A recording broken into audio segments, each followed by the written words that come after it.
Good morning, guys. In this video, I want to talk about the 5 probably most influential books I read early on in my entrepreneurial career as I was creating my first private practice for physical therapy.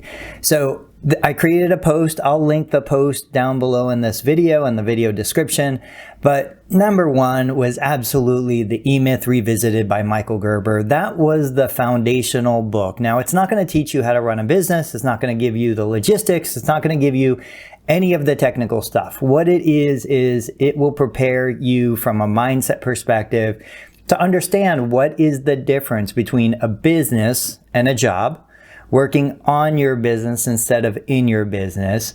And he goes through a story where he talks about a pie baker who wants to bake pies, go into business baking pies. She does an amazing job baking pies and figures that's what her passion is, that's what she wants to do. But it really helps kind of clear the lines to say, just because you're an amazing therapist, which you are, or you wouldn't be watching this video, does not guarantee you're going to be an amazing business owner. And you have to be able to switch, take your hat off as a clinician, put on your hat as a business owner, build the structure of the business. Don't just go in as a technician. So one of the foundational books. Now, the second book that I think really changed my perspective was Rich Dad, Poor Dad.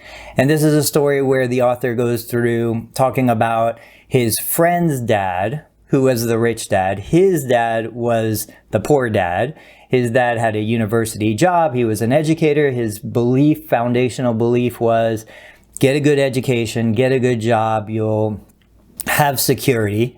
And kind of the big picture, the takeaway message there was, if you're employed, you ultimately never have job security.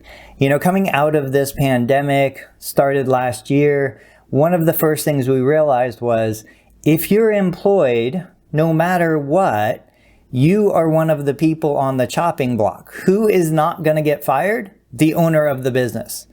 It doesn't matter how great you are. It doesn't matter how big of a producer you are. You can be the bricklayer who lays the most bricks.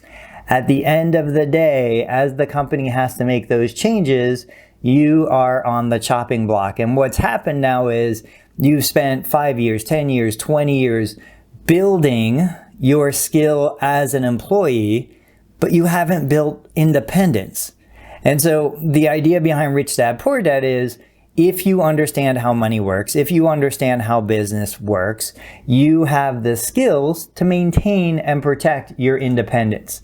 So the next one, this is a very, very little known book. It's hardly available. You have to go find used copies. But it's called Secret Service: Hidden Systems That Deliver Unforgettable Customer Service. This was one of the early books that I read. I found it randomly somehow. And it just completely changed my mindset on how you deliver an exceptional service. There are certain little things, little tips and tricks that you can use. For example, they talk about in the book a hair salon, and where they give new clients a certain color apron so that everybody in the business knows immediately that client is new. So they go and introduce themselves, they meet them, They introduce that new client to other existing clients. We use that technique in the clinic. When we have a new patient coming in, we don't go into an exam room and keep them away from everybody else. We go right in and say, hey, Bob, this is Mary. Mary, this is Bob. Bob's new here. If you just take a couple minutes, get to know each other, and we introduce new patients to other patients that we think would be appropriate for them to get to know, to hear their story. With HIPAA, we can't share personal stories, but other patients can. And so that is a way to bring somebody into the community to let them feel more comfortable, improve the quality of the patient care experience, and really start to build your tribe. Now, talking about tribe, no conversation about building a tribe would be complete without mentioning Seth Godin. So the book, This is Marketing by Seth Godin. Any of Seth's books are amazing. But this was the one that I chose to feature just because marketing is such an important component of starting and building and growing your private practice. Marketing, in my opinion, is simply understanding how to communicate. And as a therapist, you have to be an amazing communicator. The better communicator you are, the better your patient outcome will be. It doesn't matter as much how good you are clinically. What matters is how well you communicate. And for 2 decades, I've been in this profession. Repeatedly, I've seen great communicators who maybe weren't the best clinically have better patient outcomes simply because they could speak the language of their patient. And then finally, last on the list, but certainly not the least important, raving fans. Raving fans goes back to building a community, building a tribe. Those of you who are just getting started, that very first patient that you have, whether it's a friend, whether it's a family of a friend, that is going to be your first raving fan.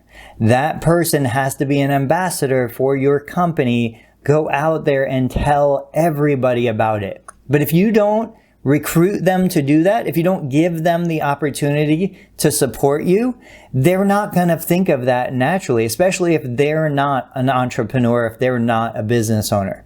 You know, in this day and age of healthcare, 2021, nobody's really thinking a healthcare provider needs marketing.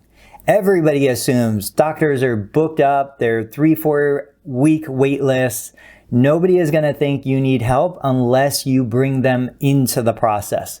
You have the discussion, you let them know that you're new, that this is you're building a practice, that if anybody wants to get the best, possible service they're ever going to get, now is the time, because you have nothing but time available on your schedule, right?